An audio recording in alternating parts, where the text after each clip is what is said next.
Here we go. I'm going to start showing you how to mix vocals. So some of the basics and maybe a little bit more advanced stuff, and we'll see. So we have a song which goes like this. I was blinded by your bullshit. Okay, I didn't realise I had swearing in. That's not the best start that we've ever heard. Alright, we're going to start from there instead. Brilliant. All those lies you told, scream around. By the way, the first thing, very first basic, put the fader where it seems like it should go. Like, one of my tips to you as well is, so you know, just keep your hand on the fader till it seems to be around about the right level. I usually default my faders to about -9. That's just a random thing that I've found works. But you always want your faders minus. You very rarely want your fader in the plus. And also, when you record something, you don't want it around 0, because if all your tracks are around 0, then you're going to end up with peaking on the master output.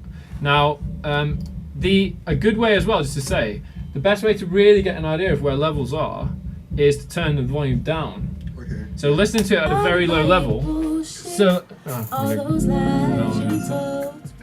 actually, listening to it about as low.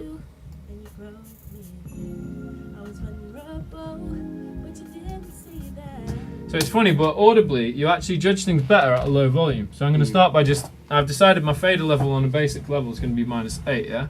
Now, I'm going to address something completely different for a minute. This, crossfades, right? You have different takes which have gone into the same take. Now, potentially with this, you will get a clip. You will get a clip, in fact, when we listen to it. Yeah, it wasn't too bad actually, didn't hear it too much. But potentially what Logic does is it gives precedence to the previous waveform as opposed to the next one. And as you can see, you're going to get a slight overlap with this waveform. And you seem to be getting away with it with this bit. Yeah, no, maybe you've got the settings so it gives precedence to the later one. So it's not too bad. But anyway, I don't like things to be like that. I want them to be clean. So two things I would do. First of all, I always get my setting up here to no overlap instead of overlap, right? And then what that means is that when you move regions, it won't allow the regions to overlap like they do. So if I do this, and I find a nice midpoint where there's some silence, where basically the waveform hits the 0 point, and then I let go, it will do it so there's no overlap anymore, yeah? Okay. So basically, you don't want your waveforms overlapping, or else you can get clips, especially when halfway through a phrase somebody starts on a different phrase. Also, it can sound unrealistic. It can sound, it can make things sound fake as well.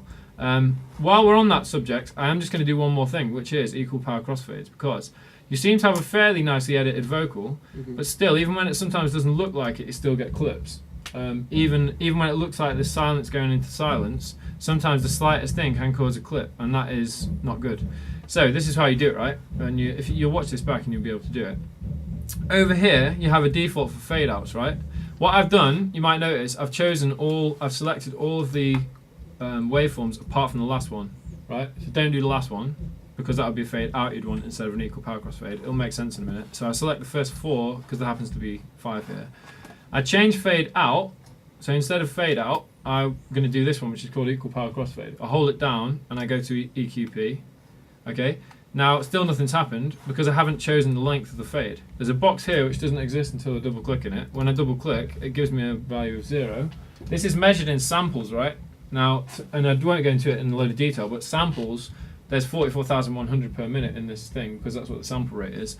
And I only want very, very small amount. I usually do a 10 sample crossfade, yeah? So I just type in 10, and what happens is, if you notice that the white lines just appeared in between each section, yeah? This is how you want your vocals to be nice and clean. So as I say, like, if you zoom in very close, you can see what's happened. It's basically done a little EQP is a logarithmic fade, which is a bit more of a nice natural musical fade than just a straight linear fade, right? So that's why I do EQP. I like that. If you wanted, you could do linear fade. But anyway, you can do that. But if you want to copy what I do this. And it just means that these waveforms now go smoothly into each other. And it just, because sometimes you'll have clips and you won't even realise. But I'm a bit of a perfectionist with waveforms, and it's good if you are as well. As I say with the last one, if you also want to be perfectionist with the first and last one, what you can do is, this one I would do a fade out of 10. And then you can see at the end just gets a fade out. But there's no need for an EQP because it's not going into another waveform. In the same way, if you're a perfectionist, you can start on, so this one you can go fade in and do 10, and then it will do a fade in. So that, it seems like a bit of a finicky way of doing it, but that's what I do. The first thing I do when I'm editing vocals is make sure that they fade nicely and that it's smooth, because I like to be a perfectionist with that. Right, now getting onto plugins. We're going to use the stock plugins, right? There is different vocals kind of need different things. but I'm going to just do like the standard chain that I would do. Now, always you're probably going to want a compressor, a reverb, and probably and an EQ. And I'm going to show you how to use delay as well, because I like using delay. Some people do, some people don't. And what I do like is delays that no one realizes you've used. So I'm going to show you about that as well. There's so many complex techniques on how to edit vocals, and I'll show you my kind of maybe 50% complexity, and then do a bit more stuff after that. Now, I prefer compression followed by reverb. EQ. Some people will tell you to do EQ first and then compression. It's kind of like a taste thing, and actually you guys should experiment with it and see which one you like better. I find that I can get things a bit more precise with compression followed by EQ. So I'm going to start. I'll use a stock compressor, right? So I'm just going to go compressor like this. Now, there's a few important things to show you about it. Some stuff you never have heard of before, but I'll just show you now. Personally, I'll start at the start. Your circuit type defaults to platinum, right, on Logic. I won't explain exactly what all that means. These are the different models of types of compressor that you can use, and there's different ones that people would like to use. I personally like FET compression on vocals. The classic compressor, right? The compressor that's most used in the history of the world is by Universal Audio. It's called an LL76. And I know that this is modeled on the UAD LL76. I personally, when I'm doing this, my plugin I use is a Waves version of a 76. What it means, it's a solid state compressor, and it's like, it just sounds fat. Like, I would say I like it because I want a vocal to sound fat, and that's what I find sounds fat. FET compression, they're very simple units. You can still buy them. They've been around since the 60s, and everyone uses them on compression. You'll notice, by the way, that these things then disappear. Certain things will disappear. When you have the platinum circuit, it's got various things like your CP RMS. When you have the FET circuit, some of your controls disappear, but I don't mind that. I like it to disappear. Now, I would say simply, my kind of like rules of thumb, I quite like a short attack ratio. If I'm doing drums and stuff... Right, I'm going to stop playing that bit soon. But anyway, I'll tell you what, actually, I'll loop this bit here, so we have a nice little loop. What I would do, I would probably have an attack around about 10 milliseconds, so luckily it's already on 10 milliseconds. And that means that it's going to catch hold of the vocal and control it very well. It's going to kick in very quickly after 10 milliseconds. I don't like it to kick in immediately. Some people do. Sometimes you find that the rhythmic aspect of the vocal dies a bit if you do that. So I like about between 10 and 30 milliseconds. So maybe experiment a bit. all those lies you told. Now at the moment it's not actually doing anything because my ratio is very low. Now I actually like to go a bit extreme with ratio on vocals. Somewhere between 4 and 8 usually works for me, and we'll see how it works. At the moment, my threshold, the things that are really going to affect it are the ratio and threshold. All those lies now it's starting to kick in a little bit. bit. Now this is my rule of thumb, yeah. Now with your compression, all that matters is this bit, so your gain reduction. If you're wondering what do you do, every vocal you record is going to be different, so these settings are going to be different. But the best way I find to judge it, it's kind of an extreme compression, but for pop and stuff like that, you want about 6 to 10 dB of gain reduction. That is all that really matters, yeah? When you're doing compression, you measure it by the gain reduction, because that shows how much it's being compressed. And the main thing is going to be this threshold, right? So if I pull this threshold down...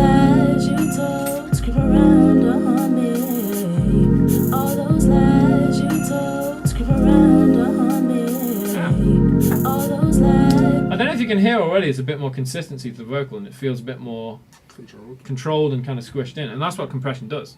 It just controls the dynamic range, and it adds some body. It adds a bit of richness and body to the sound.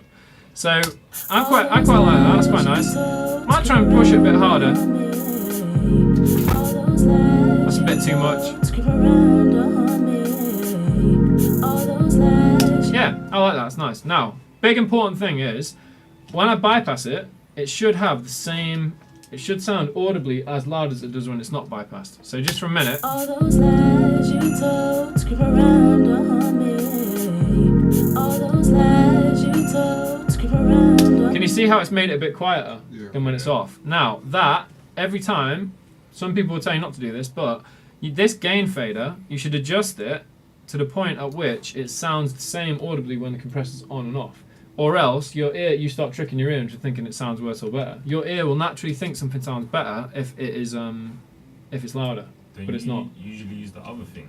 The There's what? Some other one that you use, and it's like kind of. No, there's one that you done. So you used last time, and it's like. It's two Like an actual levels. game plugin.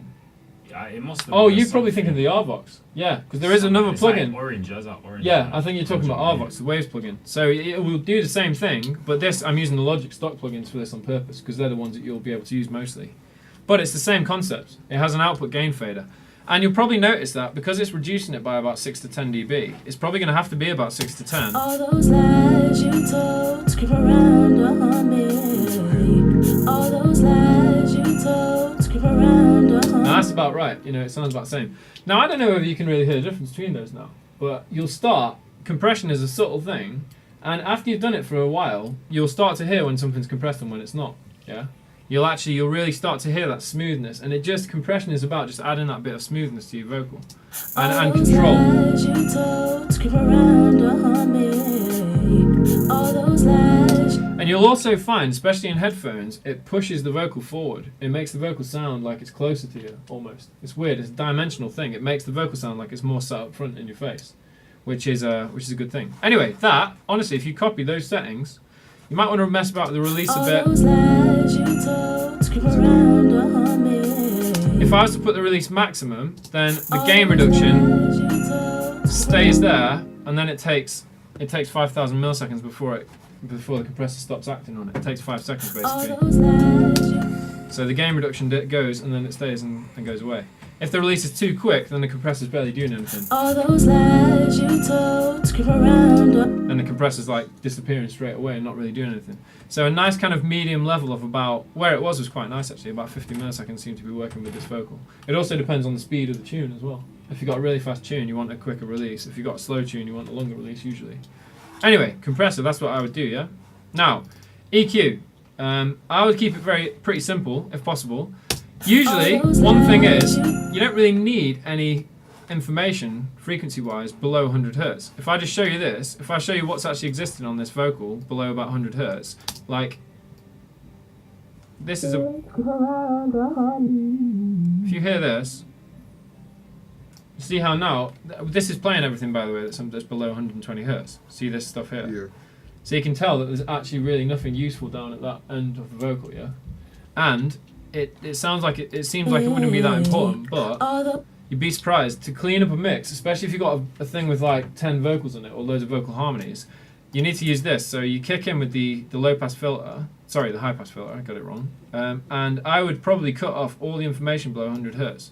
And you probably won't have any, all those it won't sound any lies you different, told to keep around. but you've just cleaned it up a bit. So, you want to clean it up a bit.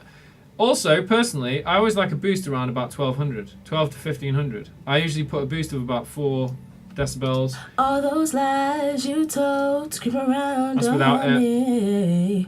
All those lies you told If I to really keep accentuate around on me. that All area, those lies you told to keep around on. it does a bit like I said with compression. It tends to bring the vocal forward, so it just sounds more dominant and up front. But you don't want to massively push it, or it starts to sound brittle and a bit, not very nice. Now, also, some people would use some people really like a really toothy kind of like. They like to boost the treble a lot on vocals. All those lies you told to keep And around see that? on me. To give a bit of like air to it. A lot of people like that character to voice, and a lot of pop music does really accentuate that. To be honest though, the way you record it with the SE mic, you record it with an SE condenser, and the condenser will have a lot of the information from up there, and sometimes you can overcook it, and if you put too much treble on a mix, it can sound good in isolation, but then it can be too wearing on your ears when you hear it. Personally, I think probably within this mix there's enough treble on it, to be honest. You might want to give it a little All boost. those lies you told to keep So it's up to you, really. It depends if you like that character Makes to a it sound more vocal or bright. not. Say again? It makes it sound more bright. Yeah, it sounds more bright. And that's the all thing. those But lies you told to keep around on and me. it definitely will make it come through the All through the those mix a bit lies better. you told to keep around on me. But at the same All time, those lies you told to keep around on me. it's kind of like a matter of taste. But when I was first mixing vocals, I always used to do big high-end boosts all the time. And then I listened back to some of my early vocals, and the trouble is, it does make them sound a bit thin. It means a bit of body is lost from them. But anyway, that's an option. If you want to do that, you can do it. I personally think the mic you record it on, the SE, is a very bright mic anyway, so you don't really need it. If you were to record on the SM7, by the way, you know, like the other condenser mic we do vocals with sometimes. No, sorry, the dynamic mic. That will probably need that. Probably need that boost, even a little bit, but not a load. Also, I might want to get rid of some nodules in here, and standardly, there'll probably be some around about 200 to 300 hertz. So let's have a listen, because I'm going to sweep this through. This is going to be quite painful in the ears for a minute, but we'll do it briefly. All those lies you told to keep around to haunt me. All those lies you told to keep around to haunt me. All those lies you told to keep. So you have a bit of resonant mode around 300 hertz usually. This is 290. That's a very common thing. Vocals, they stack up frequencies in that area, which then make it a bit. I mean, you can hear what that is. It's like it's a bit, you know, MIDI and a bit unpleasant, basically. So then I would cut it out. I wouldn't do a massive cut like that, by the way, because that can make it sound too hollow and a bit dead. I'd probably cut it by about 6 dB and then widen the Q a little bit. But have it again. Listen to it. All those lies you told to keep around to haunt me. If it's too wide, it becomes a bit hollow. If you see what I mean. All those lies you told to keep around to haunt me. So something like that. All those lies Now I'll just bypass you it. told to keep around to haunt me. You know. All those lies you So it's quite subtle, you know, and the order of the day, the word I would give you is subtle. Be subtle. Like, the best mixing is not totally hammering everything up by like 10 dB and stuff. It is being subtle and making little tweaks to everything, which then just make it sound a little bit, you know, richer and a bit tighter. So that's a good start with compression and EQ, yeah? Now, I'm going to do what I would now do. So I'm going to create a reverb bus. You've probably already created a reverb bus. But let's say I'm going to start with bus 5, yeah? I'm going to make it stereo. I'm going to call it, I'm actually going to call it Hall Verb, yeah? Because I often like to do two types of reverbs. I like quite a bright verb. In fact, no, I'll do a plate verb. And in fact, because there isn't any stock plugins that I like the Hall Verbs on, so actually I'm going to do plate verb, because there's some plates that I like on Space Designer. So actually, I'm going to find, on my bus, I'm going to go find Space Designer. And I'm going to have a look at some of the plates. Now, I don't know if you know how an aux works, but if you watch this back, you'll be able to figure it out anyway. So I can feed as much of the signal into it as I like. I probably find that I'll end up around about -16. I don't know why, but that just tends to be how much reverb I like. And also, on this, as a aux, I'm going to take the dry to 100%, and I'm going to, sorry, no, absolutely wrong. I'm going to take the dry to 0% and the wet to 100%. Now, I'll feed a bit of this in and see what it's like. all those lies you told to keep around to haunt me. All those lies you told to keep around to haunt me. So, yeah, we got Space Designer working. Like I said, personally, on vocals, especially like this in quite a nice chilled song, I quite like plate reverbs. So there's quite a few to choose from here. There's actually one called Vocal Plate, so I guess that's been designed for a vocal, so why not? Let's have a try on it, see what it sounds like. All those lies you told to keep around to haunt me. All Quite nice. those lies you told to keep around. So yeah, quite like it. Sounds quite nice. I personally, one of the things about it, I think it's a bit long. See, at the moment, the reverb is a 3-second reverb. I probably like the reverb to be more like 1 second. So actually what you can do with Space Designer, I don't know if you've ever realised, but if you pull it back to about more like 1 second than 2, it'll take a second, it'll calculate, then this will go thump, and you see how it changed the waveform a little bit, and it'll just be a little more, All those lies you told to bit keep more around precise. to haunt me. you know, not as much decay, because I don't really like massively decaying reverbs. You might want to change it even more, like see what it's like with 0.6, you know, let's see what happens when it's like that. So, All those lies you told to keep around to haunt me. All those lies. yeah, so I kind of like that. I like reverbs to not be too long, because then you can make things sound a bit cloudy in the mix. Yeah.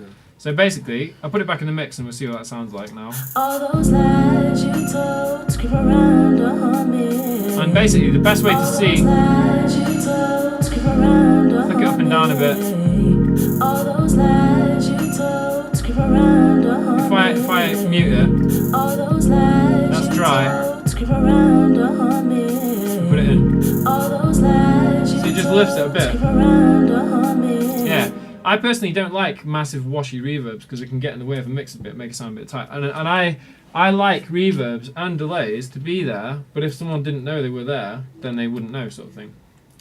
you might want to really overuse them and make some big extreme reverbs at some point. But personally, I just like it to just lift it a bit and just give it a bit more space to breathe.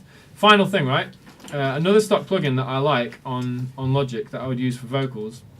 I'm going to create a second aux, and it's going to be the tape delay.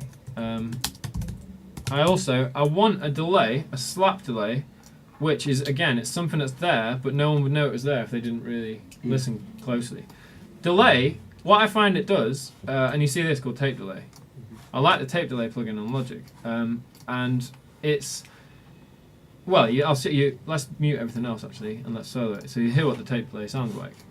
As I push it All up. those lies you told to creep around on me. All those lies you told. So you can tell what delay is basically. It's just it delays a little bit. Now I'm going to make it really short. So I'm going to actually change it from being a crotchet rhythm. I'll do it the shortest one. All those lies you told to It has a little very short slap, yeah? I'll maybe mess with it a little bit. You told to creep around on me. All those lies you told to creep around on me. All those lies. Cool. Now, in isolation, it sounds a bit extreme. Sounds a bit much, sort of You play in thing. the mix, yeah. But, and also the thing about this tape delay, it has a slight crunch to it as well. It adds a little almost distorted character to the tape, to the sound of it. And I just find it gives it a bit more body. And now I'm going to put it back in the mix, and I'm going to put this level, I'm going to put it with the reverb, and I'm going to keep again pulling the level down until it's subtle enough that you can't really tell it's there if you didn't know. So All those lies you told. if it's that much, obviously too much, I'm going to keep pulling it down. All those lies you told to creep around on me. All those lies you told to creep around on me. All those lies So you without told it, to creep around on me. All those lies you without told to creep around on me. All those lies you told to creep around on me. yeah. It basically gives it a bit more presence, I find. I like a little bit, just a touch of tape delay, but not enough that anyone would even know it's there, sort of thing.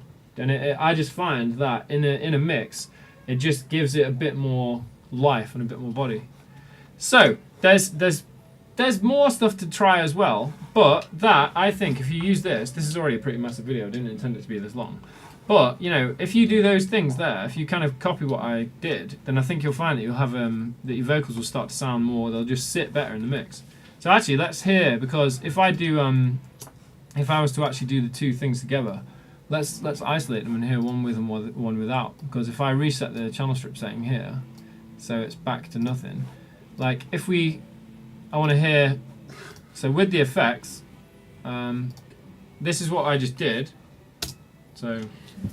All those lies you told to keep around on me.